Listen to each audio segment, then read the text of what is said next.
Project Square is an open education initiative aiming to empower K-12 educators to bring computational thinking into their classroom beyond the screens. With the support of the Geber Foundation, we have designed a playful learning kit that helps teachers to become architects of change. They can easily understand and practice with their students key concepts of computational thinking and computer science into their classroom every day. We focused on two things, openness and stories. We want teachers to create their own activities. That's why the kit is not a closed product. It's something that teachers can use, modify, and build upon according to their didactic goals.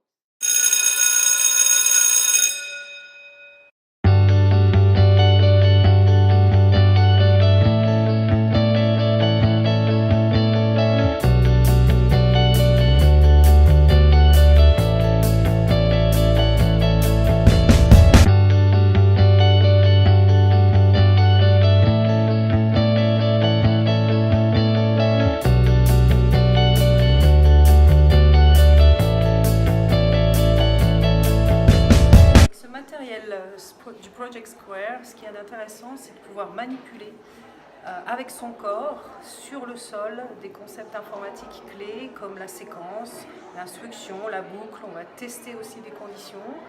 On va reprendre tous ces concepts avec les élèves de manière ludique, où eux aussi vont être créateurs de consignes et du coup s'emparer des concepts et des problématiques de la science informatique. On va collaborer.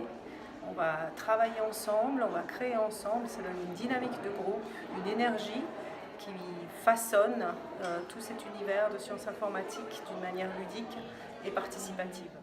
J'adore le matériel qu'on retrouve ici, Project Square, parce que ça permet de commencer par vivre une situation. Donc on a des grandes pièces sur lesquelles les enfants vont pouvoir se poser, être debout et vivre une situation, un problème qu'on va leur donner. Le matériel est certes très simple, mais du coup ça demande à l'enseignant quand même de réfléchir à des situations assez problématisantes, de sorte que l'enfant va pouvoir construire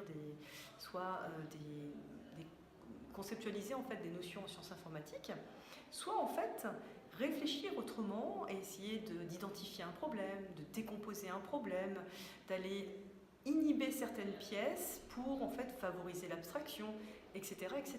En fait, ces éléments-là, c'est la pensée informatique.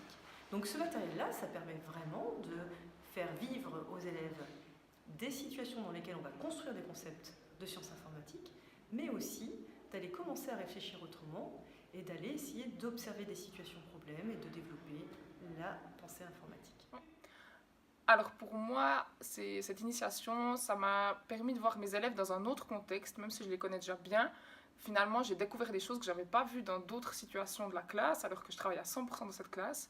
Il y a certains caractères qui se sont révélés, que je n'avais jamais remarqué chez certains élèves. Et puis ça m'a aussi permis de discuter de certains points qu'on n'a pas l'habitude de discuter avec eux, sur la collaboration, comment on fait quand on n'est pas d'accord, comment régler en conflit. Et c'était super concret, c'était très concret comme activité. Et puis c'est des choses que je peux réutiliser maintenant dans des autres contextes, en français, en maths. Et puis dire, tu te souviens, quand on avait fait ça, on avait fait comme ça pour résoudre ce problème. Et puis c'est des choses que je réutilise dans des autres branches. On est une grande école avec 2200 élèves et c'est vrai que la grande force peut-être de notre école, c'est qu'on réfléchit tous ensemble. On a un leadership qui est très partagé.